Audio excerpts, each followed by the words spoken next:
আসসালামু আলাইকুম দর্শক, হাতে যদি খুবই অল্প সময় থাকে আর কোনো নাস্তাও তৈরি করার প্রয়োজন হয় দ্রুততম সময়ের মধ্যে, তবে আজকের এই রেসিপি আপনার জন্য।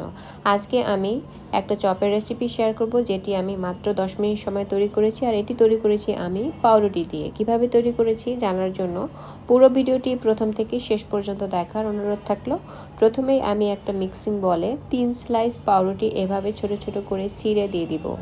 একদম ছোট ছোট করে আমি সবগুলো পাউরুটি টুকরো করে নিয়েছি। এখন এখানে আমি অ্যাড করে দিব একটা ডিম, দিয়ে দিব পেঁয়াজ কুচি। আমি হাফ কাপ পরিমাণে পেঁয়াজ কুচি এখানে ব্যবহার করেছি। এখন দিয়ে দিব হাফ কাপ পরিমাণে ধনিয়া পাতা কুচি। এটি ব্যবহার করার চেষ্টা করতে হবে, এটি চপের স্বাদ কিন্তু বাড়িয়ে দেয়। দিয়েছি আমি পরিমাণ মতো কাঁচামরিচ কুচি আর 1/4 কাপ গ্রেট করা চিজ, পরিমাণ মতো লবণ দিয়ে এখন সবগুলো উপকরণ বেশ ভালো করে মিশিয়ে নিতে হবে।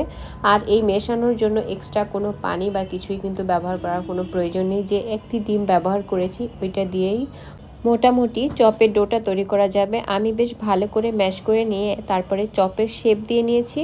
আর আমি কোট করার জন্য একটা ডিম গুলিয়ে নিয়েছি আর নিয়েছি ব্রেড ক্রাম্ব। প্রথমে ডিমে ডুবিয়ে তারপরে ব্রেড ক্রামে গড়িয়ে নিলেই কিন্তু আমার চপগুলো তৈরি করা হয়ে যাবে।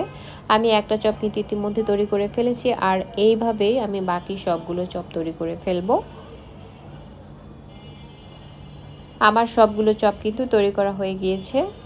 এখন এগুলোকে ভেজে নেওয়ার পালা।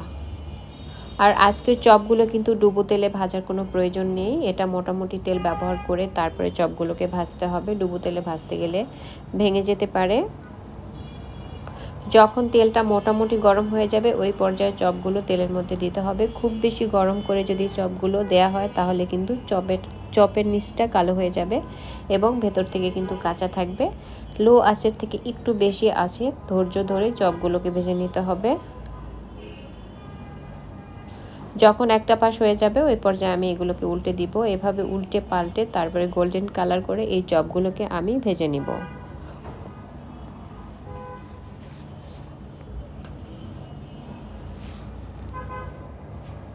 এই চপ ভাজতেও কিন্তু খুব বেশি সময় লাগে না, খুব দ্রুতই এগুলো ভাজা হয়ে যায়।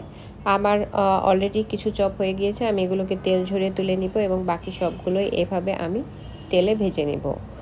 আমার ইতিমধ্যে সবগুলো চপ ভাজা হয়ে গিয়েছে। এখন জাস্ট গরম গরম পরিবেশন করার পালা। আজকের এই সহজ চপ তৈরির রেসিপি ভালো লাগলে আমার চ্যানেলটি সাবস্ক্রাইব করে রাখবেন, পেজটি ফলো দিয়ে রাখবেন এবং নিয়মিত লাইক কমেন্ট শেয়ার